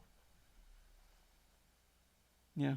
Well, I mean, she did ask if Ma Fratelli was vaxxed after her head exploded. Right. Yeah. So, Fucking weirdos. But yeah, I mean, it's just the ending sucks. I mean, there's no way around it. Yeah. It's nonsensical. It doesn't really work. Yeah, I mean, if you're a fan of that, like, drippy flesh sequence in movies, and like flesh is falling off of, like the Terminator's like skin melting off to be metal or one of those kind of effects, whatever you like that. It's like, well, you get that for a couple seconds. It makes no sense. Yeah. And it leads and nothing. That's the problem. Is it doesn't make any goddamn sense. Yeah. But it's also kind of like, well, we don't really know how to end this movie. Yeah. I mean, that could have been the end with her getting shot. Yeah. That should have been the end. Or, like a crane shot, like we like, crane shot and all the sirens and everything. Not sirens, but all the lights and everything. Yep. But, yeah. And then it goes into a song. It is a song, and it pretty much just says BB a whole bunch of times. It's basically just like somebody fucking around with one of those like Casio, was it SK41s, one of those little sampler keyboard things or whatever. It's just like someone going. While an actual good, pretty decent beat goes on behind it. I was really looking forward to it dropping into something more. That's the thing. But it feels like it just kind of chills. Yeah, it feels like there's about to be when it hits, but it never hits. Yeah. No. So no Stargrove. No Stargrove, because it is not describing the action. It is just describing a character. Unless you can tell me the translation of what the BBs in that song say. So you're thinking it's like an I Am Groot thing? Yeah. If you can tell me what it says, or give me any sort of canon translation, then I will accept a Stargrove at some point. Yeah. But until then, no Stargrove. Nope. But ratings. Yeah. 3 jocks. It's pretty fine. The dream sequences are a bit weird. but there's a lot of strange fun to it. Like, Christy Swanson does really interesting, fun things with this movie. It's a bit of a mess as far as, like, the inserted gore. It's a bit of a mess where it comes to, like, trope pastiche. But it's fun. Like, we have a good time getting there. There's a bunch of stuff, like, it's a good watch it with your friends movie. I don't know if it makes, like, the Halloween watch list, you know, for, like, sitting around watching horror movies with your friends, having some drinks and everything. I could see this being somewhere in the pile with, like, Chopping Mall, somewhere in that like kind of vein of movie. Yeah, if you want to do like a, you know, robot murder spree in the 80s thing, yeah, sure. Yep. Three Jocks. I am trying to figure out some way to, because not only, like, I'm sitting here staring at the Blu-ray cover with her exaggerated zombie eye makeup, and I know this is extremely esoteric and not, you know, it takes a very certain age group, but the only joke I can make is Daryl Hannah, but with the acronym. Does anyone else remember this movie about the android kid? Oh, yeah. H-A-N-N-A-A? No, there was a movie called Daryl, but it was like an acronym. Yeah. I'm just saying, like, that's the only thing I can think of when I see that cover is like Daryl Hannah. But yeah. This is very Bride of Penbot to me. Yeah, I mean, I feel like that's, you know, her whiteness is exaggerated in that too. She's not quite that pale for most of the movie, but yeah. Anyway, no. Anyway, all that being said, Three Jocks sounds about right. I almost want to go higher, but yeah, the tertiary shenanigans. There's a word. They're dumb. Like the ending, like all the things that just feel like they're tacked on for no reason.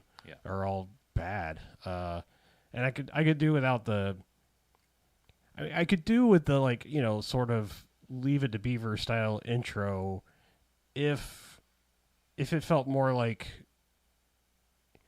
it was almost like a David Lynch style, like, let's present this Norman Rockwell thing and then turn it the fuck upside down and show you what's underneath it. You know, like, I feel like even as, you know, slapdash as a filmmaker as David Lynch sometimes could be, I feel like he at least conveys that a little better of, like, you know, look at this perfect American, you know, ideal little thing, but look just below the surface. And look, there's a severed ear, you know, I'm quoting Blue Velvet here, but I'm just saying, like, little things like this. It's like, that feels like maybe they were trying to go for that because everything's just so like, oh, gee, golly gosh, look at your neato robot in the beginning. Then, you know, it just doesn't feel like it goes from that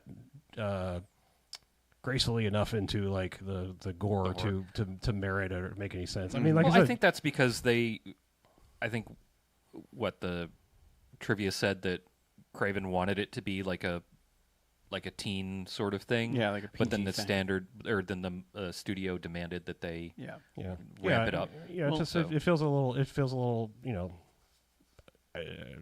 misfocused in that way. So if it was a little tighter, I think I could definitely go higher because some of the stuff is really fun. You know, I'm a fan of, like, I think I'm a fan of the idea. It's just not necessarily always carried out the best way. Yeah, it does feel primed for some kind of remake, but I don't know if I've never seen Megan, but I don't know if that was. No, Yeah, that's basically Child's Play, but with a different robot. doll. Yeah. Different doll. Yeah, which I figured. But Robot's real good, by the way. The robot in this movie. Yeah. I think I gotta agree with the 3. Like it feels like there's a lot more there. I mean, and there is a lot more there. Like in the promotional stills, because there's one point where she picks up, like, some kind of gold dress and gives him a look, and they have a picture of her wearing that dress in the stills and the promotional stuff in IMDb. So I'm sure there's a lot of other things. Don't ask me why I noticed that part of, but it's like when he's got her in the attic and she picks something up, and it's one of the few times, like, she gives a different look at him when she's robot chick. So, but yeah, and then it's in the IMDb stuff as like one of the black and white stills. I'm like, oh, okay. So yeah, so there's clearly a lot more that was shot there, and I'm of two minds where it's like, you know what, the gore is kind of the most fun part of this movie, and I don't know if anything would be interesting if it had just been kind of like a played straight PG Frankenstein type thing. Yeah. Like how it would have worked at all. It probably we probably would have been like, oh, it's like one jocks, it's well made, and that's about it. Yeah. But at least with this, it's like three jocks because it's like, dude, that chick's head exploded. Yeah. The gore coming out of left field is that guy's is a arm minus got to the snapped back. Right. It's a minus to the movie as as a film, but as something that we enjoy. That's a plus. As a storytelling medium, right? Perhaps. Well, I think it's just it's more fun as it is. It's probably not better, but it's more fun. Yeah, it feels like they were possibly going for maybe 1, 2, or 3 different allegories and didn't flesh any of them out. Because you either have the abuse turned into revenge, turned into transposed, relationship with Paul being somewhat closeted or not closeted. You know what I mean? Like keeping her away, Rapunzel style, like locking her away and controlling. Then you have, like I said, whatever possibly things were going on with Tom and his motivations towards Paul. And I mean, there's several different things, and then whatever the fuck Paul is thinking, like that has never once really thought out or explained the motivations there. Man, he's just got crazy scientist brain. That's all. It could happen to any one of us. Yeah. Apparently the first time he ever saw a lady, he was like, I will do anything. Well, he did say it was the first time he'd ever had a girl in his room. So. And then I did point out that they literally just moved in like 2 days before, but so that wasn't a really major thing. I think that was a royal room. A royal room, not just this room. Okay. Sure. I'll say this. At least they don't go like weird science with it and be like, what gross things can he do with zombie chick? I was like, I mean, at least it never once gets even close to that territory. Thank God. I kept thinking it was going to, just because I was just like, I don't know. I was like, oh, great, this is going to be powered by the incel processor. I mean, even at the incel end, inside. even at the end, they just hug. It's not like he goes for a kiss or anything weird like that. Right. So, good call, Wes. Good call on all of that. It also got close to keyword territory in the beginning with the dad. Yeah, especially the nightmare with the dad. Yeah, is not good. Yeah, but I mean, then it ends in a blood vase. A blood vase spigot. Well, also that scene is a little icky. Oh, it's absolutely gross. Yeah, I mean, not just like that she's being covered in blood, but the way it's presented. Oh yeah, he's jizzing blood all over. Yeah, but I mean, I mean, because I didn't want to say jizzing blood. I'm gonna say it because I mean, BB also fucked a light socket earlier in the movie too. We didn't even mention that. But BB was like, when they moved in, was like, oh man, I'm all out of gas. Oh man, I'm all out of gas. But shoves the piano out of the way, and then it's just literally his erect power cord comes out from his midsection. Yeah. He didn't go AC/DC. I guess he just went AC. There's no. But then I mean, eyes rolled back too. Like when he plugged in, it was like, oh, I was like, okay, all right. This is a weird ass movie. Yeah. It's more fun that way though. It is. It's more fun being a weird ass movie. So yeah, that's Deadly Friend. I'm glad I've seen it.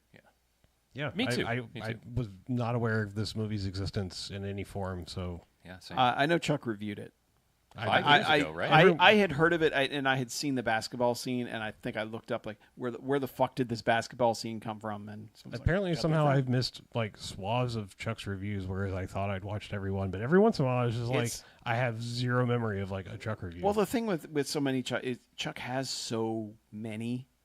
That it's kind of and it, to me, I also get confused with, wait, did Chuck do that? Did we do that? Was I not there for that episode? Was that an extra? I don't know. I thought I'd seen a lot of them. Yeah. I still laugh about Facebook. Hey, it's Facebook. Yeah. Chuck's got good jokes. I like him. Mm-hmm. Well, I laugh about the Facebook joke. I don't laugh about actual Facebook because there's nothing funny about how much that's ruined the world. You're right. You're right about it. But if you wanted to contact us somewhere that's not Facebook, what would you do? Ah, nice. I was going to say if you want to be our deadly friend, you can email us at bmfcast.com. Or give us a call on the Garfield phone, 910-5-JOCKS-BMF or 910-556-9263. Leave us a little message. Garfield will shepherd it to us, and then we will shepherd it to the rest of the internet by way of their ears by playing it on the podcast and then reacting to it. It's cool. It's a nice little transactional thing. This feels like you're getting into like descriptive, voice descriptive territory, like on the old DVDs. Yeah. It was like, the Terminator has now broken through the wall of the building with his vehicle. That sounds like that happens right before a DJ drops the beat. Anyway. I was going to say if you want to drop us a line, but I already segued into the other thing. You did. But check us out on the internet, if you would, at BMFcast.com. We're there. Yeah, if you've managed to find this on tape, check our website out at BMFcast.com. It's got all the links that you could possibly need. We're also on the socials, but we don't use them anymore because they've all been shitified beyond usability. But we're on Discord. So ask us for a link to Discord because Discord broke perpetual links, so we can't use. Well, that's a somewhat social media platform that we are at this moment are allowed to set our own rules. So yes, I mean exactly. Yeah. So we are until they shitify. I mean, like I said, at this moment, you know. If you're listening to this 10 years in the future, we're sorry for what Discord did. Right. Yeah. We're sorry the founder of Discord was both racist and woke at the same time. Sorry that we plugged Discord into the DARPA system and it launched all the nukes. Yeah. Right. Yeah. We're sorry that Discord was secretly the Torment Nexus. It happens. We didn't know. I'm sorry, future everyone. I mean, it was known as the Torment Nexus early in development, so we should have known. But anyway, check us out. And by the way, if you have too much money and you want to give us some of that, some of your excess, patreon.com/BMFcast. That is where we will take your money in exchange for, I would say, a plethora of extra content because it is way too much. There's a bunch of BMFcast extras. There's a bunch of podcasts that we started with great intentions and then canceled because we don't have enough time in our lives. But there's a bunch of junk. Or intentions. Yeah. And even some we did years ago. Yeah, like that became where we lost the domain. So we're like, fuck it, putting them on here. We should put all the no quarters on there. Yeah, at this point, just give everyone everything literally that we've ever done. Pretty much. But yeah, there's a bunch of stuff there, and you only have to give us a buck or so or more, very few dollars to get a bunch of stuff. It is a reasonable sum. Yeah, a reasonable sum. And so thanks to everybody who's contributed on Patreon. We know that money is actually quite tight. Yeah. So we appreciate you giving us some of it so that we can pay the bills and keep up our cocaine habits. Yeah. That shit got expensive too. It did, yeah. Inflation. Fucking sucks. COVID. Anyway. I hate when you blow up the blow. Let's get out of here, shall we? Okay. I'm Harlow. I'm Mackie. I'm BJ. And this is BMFcast out. Goodbye, motherfuckers. Bye-bye. Bye. Wow. Oh, gotta stop recording.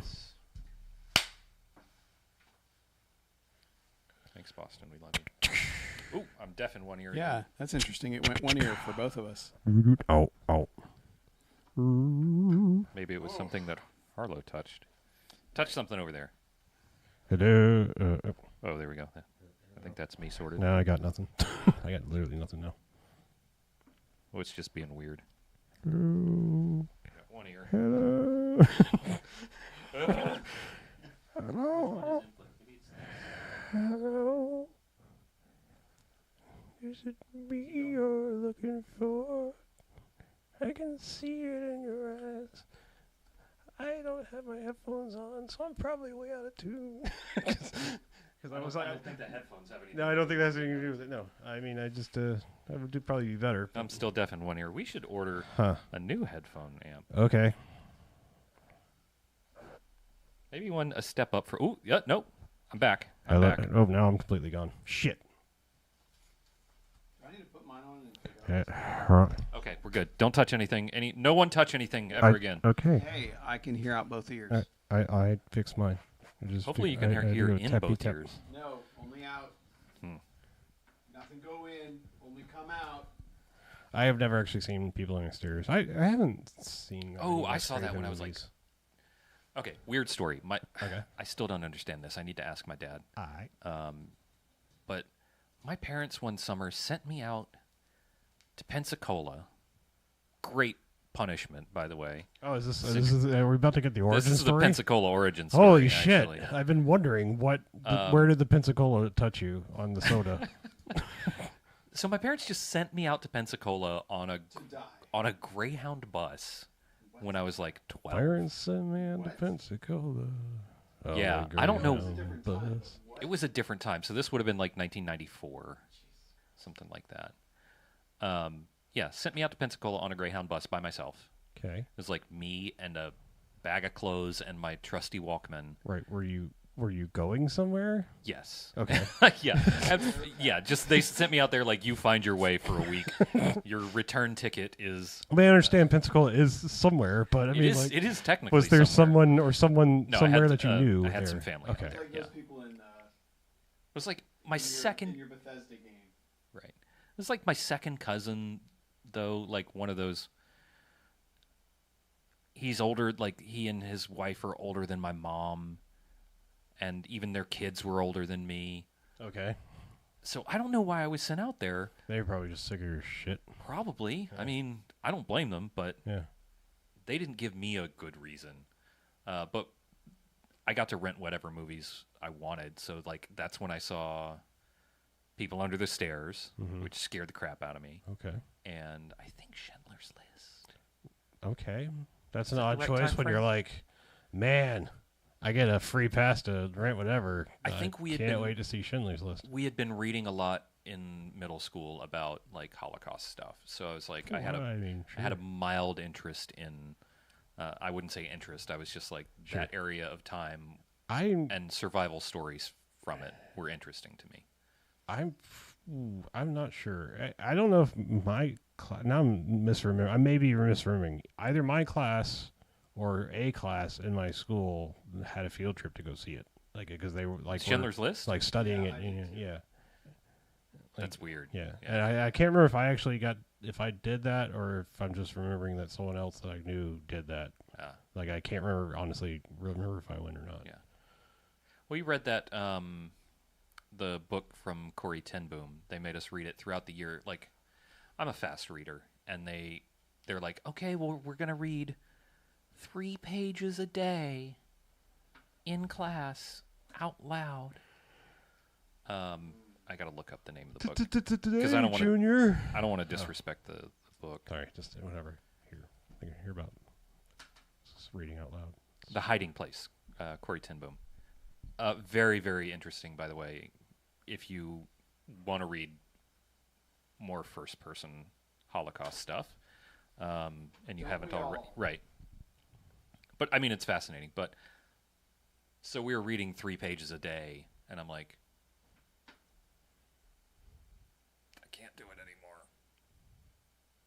And had to read ahead, and they like yelled at us if we were ahead in the book. It was so weird. But there was a time, I think, when that stuff was just hot for some reason, and I don't mean hot. It was just popular. I don't know. I don't understand that. Apologies, but Chuck has gone off to a farm, the same farm that Mackie used to go hang out at. Yep. No, Chuck is. Chuck said he's retired in the Discord the other day. Yeah. He's just pursuing other things right now. Yeah. He lost the loser leaves town match. He did. He had to leave town. Yeah, I did put him through a table. And he went to Vegas to see you too in the giant eyeball thing. Giant ball, yeah. We need to ask him if he'll scab next episode. I asked him. He said as long as he doesn't have COVID, he'll do it. Okay, great. Does he think he has COVID right now? But he's going to Vegas to be around like 18,000 people in a giant eyeball, so it could happen. It could. Is it raining? Sounds like it. Yeah. Is that rain? Is that rain? Anyway, I got to turn this light off because not Siri. Right. Is that rain? Oh. Now I'm poorly lit, but also I can't. Man, you guys look like shit. I can see. I always look like shit, but at least I can see now. Maybe I should change to a different color headband next time. I think I did purple twice in a row now. Yeah, but it matches your shirt today, so just match your shirt. That's true. I mean, that was not intentional. Well, congratulations. Yeah. You're accidentally fashionable. Yeah. How about that? It's my story of my life, man. Accidentally fashionable, the Harlow story. It actually weirdly is in a couple of cases. Like, I've had a couple things where I was strangely way ahead of the curve, and it wasn't like as You're way behind the curve on those. Sure. No, I mean, I'm just like, a couple things. Like, I remember, like, I wore Skechers, like, long before they were even a fucking thing. No, I'm just saying, like, You're a skipster. I'm just saying, I had those, like, a long fucking time ago. They were just comfy. Yeah, cheap-ass shoes. Comfy, cheap-ass shoes. Yeah. I mean, like, I wore them a lot. And Yeah. I remember people, like, asking, what kind of brand of shoes are those and stuff?